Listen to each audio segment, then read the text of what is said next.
There are heated debates, and then there are the moments when the entire sports world stops, leans in, and watches two analysts go from breaking down film to breaking down each other on live television. And that's exactly what happened when a routine pre-game segment on ESPN suddenly transformed into one of the most chaotic, uncomfortable, and unforgettable confrontations we've seen in years. It wasn't planned, it wasn't scripted, and it definitely wasn't the type of polished, friendly debate networks like to promote. This was raw energy, frustration boiling over, egos clashing, and years of hidden tension finally snapping in front of millions of viewers. But here's the interesting part. The whole explosion didn't even start with the quarterback everyone thought it would. The segment opened with harmless talk about Arch Manning, a young player with a famous last name and hype growing faster than his resume. Nothing controversial, nothing out of the ordinary, until one analyst pushed the praise a little too far, and the other decided he'd had enough. What started as a calm conversation suddenly shifted. Faces tightened, voices sharpened, and inside the studio you could see something change, that quiet moment right before a storm hits. Ryan Clark sat back, looked across the desk, and you could practically read the expression on his face. You really want to do this? From that point on, the debate wasn't a debate anymore. It became an unfiltered takedown, a direct challenge to the way quarterbacks are hyped, ranked, labeled, and protected by the sports media. And hanging over all of it, even though his name wasn't mentioned at first, was Shedeur Sanders, a quarterback who's been producing, winning, elevating programs, and still getting less respect than players who haven't done half as much. This wasn't just an argument. It was a moment that peeled back the curtain on the entire industry and exposed something far deeper than people expected. But to understand how it escalated so fast, you have to start with the simmering frustration that had already been building long before the cameras started rolling. Long before the ESPN studio erupted, the pressure surrounding Shedeur Sanders had already been building like a ticking time bomb. You could feel it during the draft process. You could see it in the headlines. And you could hear it in the way certain analysts talked around his name instead of talking about the reality he kept putting on the field. Everything started with the pre-draft coverage, where anonymous scouts and whispers in dark corners of the league tried to chip away at Shedeur's reputation. Not his game, his character. Reports surfaced suggesting he was difficult, entitled, or questionable, even though none of those claims had ever matched the kid's actual behavior. These weren't criticisms based on tape. These were the kind of vague descriptions that follow black quarterbacks far too often. The kind critics can hide behind because they're impossible to disprove, but easy to spread. Fans noticed the pattern immediately. Some called it disrespect. Others labeled it a setup. A few even said they believed he was being positioned to fail before he even took an NFL snap, not because of his play, but because certain voices in the league didn't want him disrupting their comfortable narratives. And yet through all the noise, Shedeur kept showing up, kept producing, kept elevating every team he touched. But instead of doubling down on what he did on the field, a lot of the media seemed more interested in highlighting small flaws, comparing him to lesser prospects, or pretending his success was some kind of fluke. That's why tension was already sky-high among fans, coaches, and even other analysts. Ryan Clark especially had reached a point where the disrespect didn't just feel wrong, it felt personal. He had watched Shedeur get nitpicked in ways other prospects never did. He saw analysts praise quarterbacks with far less production while glossing over what Sanders did every single week. And he knew exactly what those unofficial narratives could do to a young player's future. So when the ESPN pregame segment slowly drifted toward another round of inflated hype for an untested quarterback, while Shedeur's name hovered unspoken in the background, Clark's patience finally ran out. He wasn't just responding to one bad take, he was responding to months of buildup. But the real explosion didn't start here. It started the moment Dan Orlovsky opened his mouth and said something that lit the fuse for one of the wildest live TV moments of the season. The moment things went sideways didn't come with shouting, insults, or any visible sign of tension. It began quietly, almost casually, with Dan Orlovsky leaning into his usual rhythm, running through measurables, projections, and future NFL potential like he was reading off a scouting report. The topic: Arch Manning. At first, nothing sounded unusual. Arch is a big name, a familiar storyline, a comfortable subject for analysts who love pedigree. But then Dan pushed it a little further, and a little further, until suddenly he wasn't just praising potential, he was elevating Arch into a rare, generational tier. The type of tier reserved for players who walk into the sport and instantly change everything around them. And that's when the temperature in the room shifted. It wasn't about Arch personally. He's a talented young QB with upside, but framing him as the future of football after only 3 starts. Right there, Clark's face said everything without saying a word. He didn't interrupt. He didn't laugh. He didn't argue. He just gave that look, the silent kind that warns, "We're not about to do this today." Because Dan wasn't just hyping Arch. He was unintentionally reinforcing the same pattern fans had been complaining about for months. Hype for certain QBs comes easy, even when the resume is thin. Meanwhile, quarterbacks who have already proven themselves under pressure, quarterbacks who have flipped entire programs, taken hits, won big games, and delivered in chaos, somehow get treated like afterthoughts. And everyone watching knew exactly which name lived in that shadow: Shedeur Sanders. Rumors suggest that inside ESPN, analysts had already argued behind the scenes about how certain prospects were being framed. Some felt that players like Shedeur were being unfairly compared, downplayed, or boxed into outdated narratives. Others, often former QBs themselves, leaned on measurables and pedigree as if production were optional. So when Dan called Arch Manning generational, the fuse was officially lit. Not because the praise was too high, but because the standard wasn't consistent. Clark wasn't hearing "Arch is good." He was hearing, "We're doing that thing again." The studio got quiet, the hosts exchanged looks, and for a split second, you could feel the air tighten like everyone knew. The explosion was coming, but nobody could stop it. Then Clark leaned forward. His voice dropped. And what happened next was the moment viewers will be talking about for years. The second Ryan Clark leaned forward, the whole tone of the broadcast changed. You could almost feel the studio lights get hotter. This wasn't the usual ESPN back and forth where analysts toss soft disagreement like a friendly tennis rally. This was different. Clark had been sitting quietly, letting Dan Orlovsky push his generational claim further and further, until he couldn't let it slide anymore. And when he finally spoke, it wasn't just a disagreement, it was a detonation. Clark didn't come at Dan with emotion first. He came with precision. He started breaking down the flawed logic behind calling someone generational after a handful of starts. His voice was calm, but the message was sharp enough to cut through every talking point Dan had just built. You could see the other analysts shift in their seats as the energy snapped from casual to confrontational in one breath. Then Clark hit the point that made the room go silent: the difference between potential and proof. He didn't name Shedeur Sanders yet, but everyone knew where the conversation was headed. Clark laid out, piece by piece, how analysts consistently shower untested players with praise while ignoring quarterbacks who have already stepped into hostile environments, carried broken rosters, and delivered results under pressure. And that message was personal.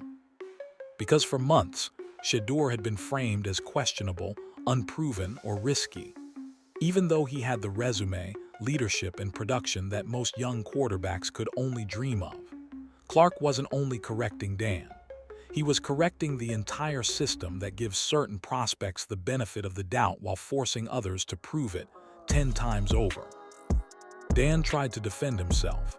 He tried to counter with stats, height, weight, GPS data, anything to regain balance.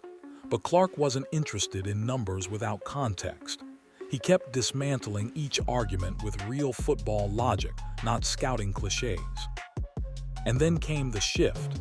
The moment the viewers could tell Dan realized he was losing control of the conversation. His voice got tighter, his explanations got longer, and every time he tried to pivot, Clark steered him right back into the truth he was trying to escape. What made the moment unforgettable wasn't the volume or the intensity. It was how Clark stayed completely composed while delivering hit after hit. No shouting, no theatrics, just a man who'd seen enough and decided the industry needed a public correction. But the moment people started rewinding, clipping, and posting across social media didn't come from Clark's calm breakdown. It came from the one line that froze the entire room and instantly went viral. If the studio was tense before, the moment Ryan Clark dropped that line, everything stopped. Not slowed down, stopped. Even the hosts who usually jump in to cool things off didn't move. It was the kind of silence you only hear when someone says something so sharp, so unexpected, that everyone needs a second to process it. It happened right after Dan Orlovsky tried to save his argument by reaching for measurables again. The height, the weight, the GPS speed, the cliché metrics that sound scientific but never tell the real story of a quarterback. He leaned on those numbers like they were bulletproof, like reciting them would magically erase every point Clark had made. Then Clark delivered the line that turned the entire debate upside down. "I don't care what that little vest you wear on top of your nipple says." The studio froze, Twitter froze, the sports world froze. It wasn't just the insult, it was how casually he said it. Calm, unbothered, as if he were commenting on the weather. That contrast made it hit 10 times harder. Dan's face tightened. The other analysts looked away like they had just witnessed someone get crossed up so badly they didn't want to make eye contact. And from that point forward, Dan never recovered. Viewers immediately knew this wasn't just a joke. It was symbolic, Clark calling out the empty confidence behind Dan's takes. The vest was a stand-in for all the surface-level analysis, all the hollow stats, all the narratives built on projection instead of performance. Clark wasn't attacking clothing. He was attacking the comfort that allows analysts to hype certain quarterbacks while dismissing others with no real justification. Social media exploded within minutes. Memes, reaction videos, breakdowns, everyone replayed the moment on loop. Some fans said it was the greatest TV clapback they'd seen in years. Others said Clark had simply said what everyone had been thinking. But beneath the comedy was something more important. The mask had slipped. The conversation was no longer about Arch Manning at all. Clark was exposing a pattern that many fans believe has affected Shedeur Sanders since the moment his name entered draft discussions. And Dan, scrambling now, reached for something worse than measurements. He doubled down on the hype machine. That's when the meltdown truly began. After the vest line detonated across the studio, you could see something shift in Dan Orlovsky's eyes. He wasn't debating anymore, he was scrambling, trying to rebuild an argument that had already collapsed. And the harder he pushed his measurables, projections, and generational traits, the clearer it became that he wasn't defending Arch Manning. He was defending an entire system that had finally been called out on live television. That's when Ryan Clark changed gears. He stopped addressing Dan's stats and started addressing the pattern. The one fans have complained about for years. The one analysts dance around but avoid confronting directly.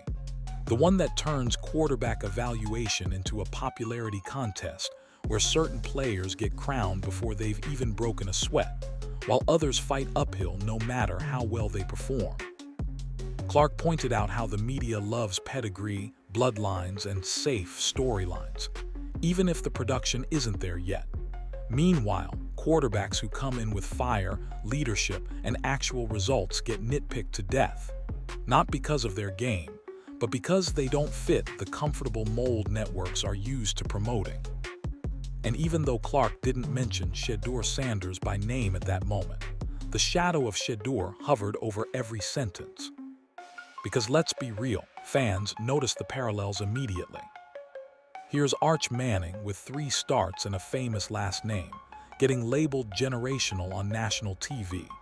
And here's Shedeur Sanders, the quarterback who flipped Jackson State, then flipped Colorado, produced under chaos, led grown men, handled pressure, and delivered week after week, being dissected like he was some kind of risky project. Clark didn't need to say it. The comparison was obvious. Some fans online even suggested, again, speculation, that Clark's frustration had been building since the pre-draft cycle, when anonymous quotes dragged Shedeur's character despite a flawless record off the field. And now, seeing another unproven QB get elevated so effortlessly, Clark wasn't letting it slide. He dismantled the entire evaluation system in real time. He called out the lazy logic, the favoritism, the projections built on hope instead of evidence, the way potential gets inflated for some and ignored for others. The studio went quiet because everyone knew he wasn't wrong. He was saying the part analysts usually whisper behind closed doors. And Dan, outmatched, tried to pivot again, reaching for stats he thought would save him. But Clark wasn't done, not even close. Once Dan Orlovsky realized the vest moment had gone viral in real time, he tried one last escape route, shifting the entire debate into a discussion about generational talent. It was supposed to be his reset button, his chance to regain control, but instead, it became the exact moment Ryan Clark dismantled his argument down to the screws. Dan leaned back on the metrics he felt safest with: height, weight, GPS speed, body composition, bloodlines, and all the familiar measurables that sound impressive on paper, but rarely tell the real story of a quarterback's ability to command a field. He rattled them off as if listing numbers could magically turn projection into proof. And that's when Clark stepped in and tore the concept apart. He didn't yell, he didn't get emotional, he simply went to the heart of the matter, what generational talent actually means. Clark pointed out that truly generational quarterbacks don't need hype. They don't need projections. They don't need a famous last name to justify excitement. They show it instantly. Clark began naming real generational talents: Lamar Jackson, Trevor Lawrence, Patrick Mahomes, Andrew Luck. Quarterbacks who walked into college or the NFL and immediately changed everything. Quarterbacks who didn't wait for analysts to catch up. They forced the conversation by dominating from day one. And then, without even saying his name, Clark created the comparison the entire audience was already thinking about: Shedeur Sanders. Because Shedeur didn't arrive quietly at Jackson State, he transformed the program overnight. Then he did the same at Colorado, elevating one of the worst rosters in the country into a national storyline within weeks. That's not projection. That's not potential. That's action. That's impact. That's exactly what generational looks like when you remove the media filter. Rumors suggest even people behind the scenes at ESPN felt uncomfortable with how quickly unproven prospects were being elevated above players who had already shown real production. And Clark, intentionally or not, cracked that door wide open. Dan tried to counter with more stats, trying to reduce quarterback play to math problems and speed charts, but the audience could tell he had lost the room. Clark's point was too clear. You can't measure clutch moments with a GPS. You can't calculate leadership. You can't quantify how a quarterback changes a culture the second he arrives. And that's exactly why the next moment spiraled into complete meltdown mode. Because Dan reached for the one argument even he knew was shaky. By the time Ryan Clark finished shredding the definition of generational talent, Dan Orlovsky was running out of oxygen and arguments. You could see it in his posture. The confidence was gone. The smooth analyst voice was cracking. And with nowhere left to go, he reached for the only lifeline he thought he had left: raw physical measurables. It was his final stand. Dan started firing off numbers like he was reading a scouting combine spreadsheet. He's 64, 225 pounds, runs 21 miles per hour on GPS. Elite bloodlines. He delivered each line like it was supposed to land as a knockout punch. But instead, every single one only proved Clark's point further, because measurables are the last refuge of someone who's out of arguments. And Clark, he didn't even flinch. He calmly pointed out what every serious football mind already knows. The speed of a quarterback doesn't determine whether he can read a defense. Height doesn't create leadership. Weight doesn't win big moments. And no GPS reading in the world can tell you if a quarterback folds when the pocket collapses. Clark then hit Dan with the line that made the entire room shift. You don't need a pedometer to know if a quarterback can dominate. That sentence landed like a steel door slamming shut. You could practically see Dan's confidence drain out of him. Because once Clark separated athletic measurables from actual quarterback skill, Dan had nothing left to stand on. And here, where the meltdown went from embarrassing to revealing. Dan kept reaching back to numbers because he didn't want to address the real comparison floating quietly in the air. Shedeur Sanders, a quarterback who, despite repeatedly producing under pressure, gets dissected down to the smallest flaw. A quarterback who shows more poise than half the league's rookies, yet still gets talked about like a risky experiment. Meanwhile, unproven prospects get crowned early because their measurements look good on paper. Fans online immediately noticed. Some even said again, speculation that Clark was indirectly defending Shedeur without nomming him, calling out how analysts cling to measurable-based hype while ignoring quarterbacks who dominate in actual games. Dan tried pivoting again, different era, different competition, nil money, anything to derail the conversation. But every pivot only made things worse. The more he talked, the clearer the contrast became between data obsession and real football understanding. And Clark wasn't done exposing that double standard, because the next section brought the entire debate right back to the name everyone had been waiting for. At this point in the debate, Dan Orlovsky was out of moves. Every stat had failed him. Every comparison had fallen apart. Every attempt to redirect the conversation had only exposed more cracks in his logic. And that's when the underlying truth finally rose to the surface. The truth Ryan Clark had been circling from the very start. This debate was never just about Arch Manning. It was about Shedeur Sanders. Clark never had to say his name for everyone to know exactly who he was talking about. Every time Clark highlighted the double standards in quarterback evaluations, every time he exposed how hype outweighs production, every time he pointed out the bias toward comfortable prospects, the shadow of Shedeur hung over the conversation like a spotlight. Because Shedeur Sanders has done everything analysts claim they value. He walked into struggling programs and instantly raised the bar. He changed entire cultures overnight. He elevated teammates. He delivered under pressure. He performed on the biggest stages.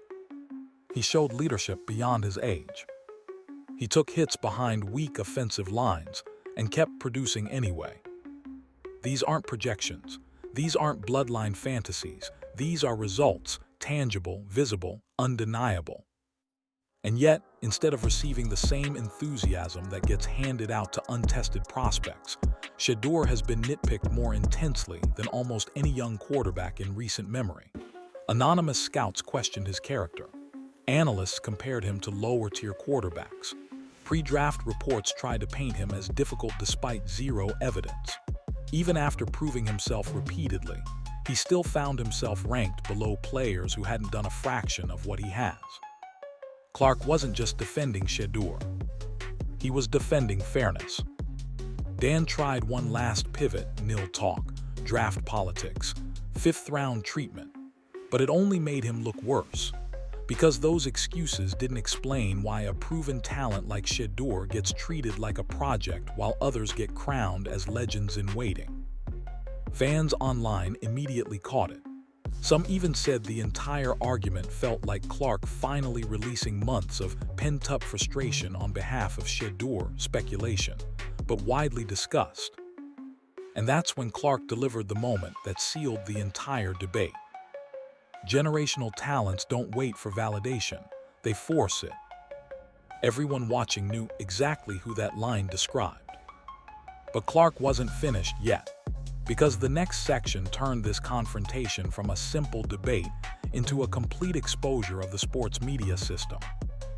The reason this clash exploded across the internet wasn't just because it was entertaining. It's because it exposed the quiet truth fans have felt for years. Quarterback evaluations aren't always about performance. They're about comfort, familiarity, and narratives that get recycled until someone finally challenges them. Ryan Clark did exactly that. He didn't just debate Dan Orlovsky. He tore down an entire mindset that rewards hype while ignoring players who have already proven everything on the field. And the name sitting at the center of that conversation, whether spoken or not, was Shedeur Sanders. This moment hit hard because it wasn't analysts arguing. It was a system being exposed live on air. Fans saw it. The internet replayed it. And for the first time, the conversation shifted from who looks good on paper to who actually performs when the lights come on. And for many, that shift felt long overdue. When the dust settled, it became clear this wasn't just another heated TV segment. It was a moment that peeled back the layers on how quarterbacks are judged, hyped, criticized, and elevated in today's media landscape. Ryan Clark didn't come into the studio looking for a fight, but once the familiar patterns resurfaced, he refused to let them slide. And in doing so, he sparked a conversation the sports world couldn't ignore. Because once you strip away the narratives, the projections, the family names, and the hype machines, the only thing that really matters is what happens on the field. And few young quarterbacks embody that truth more than Shedeur Sanders. His production, leadership, toughness, and impact speak louder than any scouting report ever could. Yet he's still forced to fight through narratives that crumble the moment they're challenged. That's why Clark's takedown resonated. It wasn't just about defending one player, it was about defending fairness, holding analysts accountable, exposing the comfort that lets some prospects get crowned without earning it, while others get nitpicked into the ground despite proving everything that matters. Moments like this can change the trajectory of how players are talked about. They shift expectations. They force evaluators to rethink what generational really means. And for Shedeur Sanders, this may have been one of those turning points. Because after this, the conversation can't go back to the way it was, not when the truth has already been said out loud.